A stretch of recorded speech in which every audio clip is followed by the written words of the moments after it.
আল্লাহ নবীর এক সাহাবী যে জাহিলি যুগে অজ্ঞ ছিলেন, আল্লাহ রসুল সাল্লাল্লাহু আলাইহি ওয়াসাল্লামের কাছে বায়াত হয়ে মুসলমান হয়ে যান। যাওয়ার পরে সর্বদা আল্লাহ রসুল সাল্লাল্লাহু আলাইহি ওয়াসাল্লামের দরবারে উপস্থিত থাকতেন, কিন্তু তার চেহারায় সর্বদাই থাকতো চিন্তা, পেরেশান। একদিন আল্লাহ রসুল সাল্লাল্লাহু আলাইহি ওয়াসাল্লাম সাহাবীকে জিজ্ঞাসা করতেছে, ও আমার সাহাবী, তুমি সর্বদা চিন্তিত অবস্থায় থাকো, পেরেশান অবস্থায় থাকো কেন, কি হয়েছে? তখন সাহাবী ডাক দিয়ে বলতেছে, ইয়া রাসূলুল্লাহ, ইয়া হাবিবাল্লাহ, আমি জাহিলি যুগে জাহেল থাকা অবস্থায় এমন একটি পাপ কাজ করেছি, আমি ভয় করতেছি আল্লাহ তাআলা হয়তো মুসলমান হয়ে যাওয়ার পরও আল্লাহ তাআলা ওই পাপ আমাকে মাফ করবেন না। তখন আল্লাহর নবী সাল্লাল্লাহু আলাইহি ওয়াসাল্লাম সাহাবীকে বলতেছে, ও আমার সাহাবী, এমন কি পাপ করছো তুমি আমাকে বলো।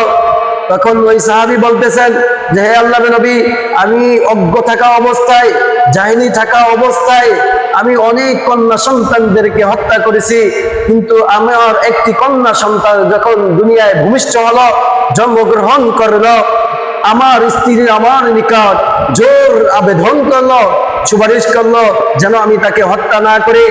আমি তাকে তখন ওই মেয়েকে হত্যা করা থেকে ছেড়ে দেই, বিরত থাকি।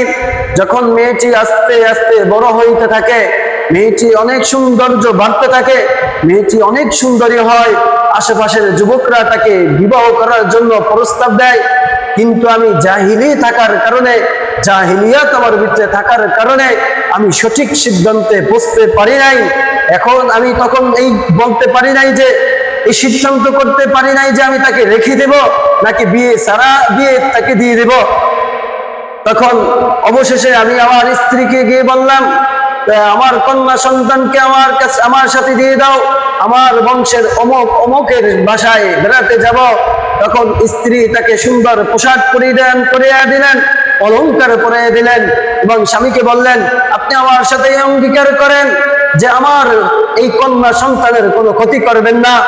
স্বামী তখন তার স্ত্রীর সাথে অঙ্গীকার করলেন, করার পরে কন্যা সন্তানকে সাথে নিয়ে চলে গেলেন। যাওয়ার পরে এক নদীর পারে চলে গেলেন। যখন নদীর পারে চলে যাওয়ার পরে মেয়েকে নদীতে ফেলে দেওয়ার চেষ্টা করলেন, মেয়ে বুঝতে পারলেন। মেয়ে বলতেছে, বাবা, আপনি কি আমার সাথে এমন ব্যবহার করবেন? তখন বাবার মনে দয়া হলো, তখন মেয়েকে ওই নদীতে ফেলে দেওয়ার থেকে বিরত রইলেন। আবার নদীর দিকে যখন তাকাইলেন, আবার তার ভিতরে রাগ এসে গেল, আবার মেয়েকে নদীতে ফেলে দেওয়ার জন্য চেষ্টা করলেন। তখন মেয়ে ডাক দিয়ে বলতেছে, আব্বাজান, আপনি কি আমার মায়ের আমানত খেয়ানত করবেন?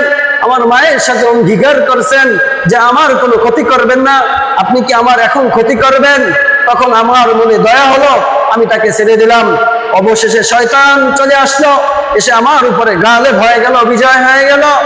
আমি আর সহ্য করতে পারি নাই, ভাগকে দমন করে রাখতে পারি নাই, অপমান সহ্য করতে পারি নাই। ফলে আমি আমার মেয়েকে নদীর ভিতরে ধাক্কা মেরে ফেলে দিলাম। পরিশেষে মেয়ে বলতেছে, আব্বাজান, কি কারণে আমাকে ফেলে দিলেন? এই কথা যতক্ষণ পর্যন্ত আমার এই মেয়ের শব্দ শুনতে পারছি, ততক্ষণ পর্যন্ত আমি ওখানে দাঁড়াইয়া রয়েছি আর কাঁদতেছিলাম, হায় কি করলাম, হায় কি করলাম।